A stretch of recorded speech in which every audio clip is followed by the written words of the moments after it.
Hi, my name is Mike Finnessy. Joe Perricone was supposed to be here today, and unfortunately he's got the flu, so I'm filling in for him, and I hope I can share my journey of transformation and hope that I got from the CASA. I've come from the city of Baltimore, and I came here when I was 19, and I've been here ever since. And I came here to go to school. I became an electrical engineer.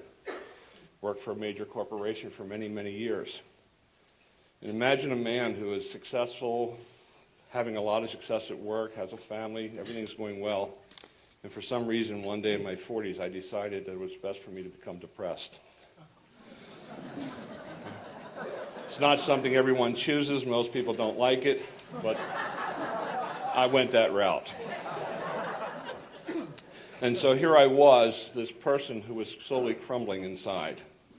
I'd never learned how to ask for support or help. You know, as Megan's story, I was fascinated listening to her. I'm also an adult child of an alcoholic. And that makes us unique people because of that gift that we were given. And so I became severely depressed, and I started therapy. I was fortunate enough to work for a company that could help me pay for my own therapy. And as I started to do that, I started to realize that even though I come from a story of trauma and abuse in my life, I was also dealing with a lot of deprivation. And deprivation is the ability to attach. And I had lost the attachment of my father, and that was what I was seeking. And so as I began my journey, I started to look for another place for a father, because my birth father was already gone. And so I started to seek a father, not knowing what I was looking for. And so I started looking in Taoism and Buddhism, and I even have walked a journey with a Navajo shaman, trying to understand. And he gave me one of the greatest gifts I ever had. He said, choose, simply choose. And I found something written one time. It says, if you're in your 40s and you're seeking God, go back to your church of birth. And so I went back to become a Catholic again. And so I first went to a church somewhere close to my home, and it was okay. It was reminding me of a childhood, you know, a place to kneel and all that kind of good stuff. And it didn't touch me. It didn't touch me. And I shared that story with somebody, and they said, have you heard of the CASA? And so I came to the CASA. I was wounded, hurting, sad. And the first thing I found in the CASA was that little chapel in the back. And I used to go there almost every night and journal, all by myself, in my own isolation. And as I did that day after day after day, I got up the courage one time to go to a Mass on Sunday. And I went and I started. And every time I'd hear Norbert sing, I'd cry. It always seemed like it was for me. And from there, the next thing I had happen to me is I saw a sign that said the Healing Mass. And that took a lot of courage, because I'm independent. I know how to take care of myself. I can solve all my own problems. I'm not broken. But I went anyway. And as I showed up to the Healing Mass, I sat there watching other people like me, wounded.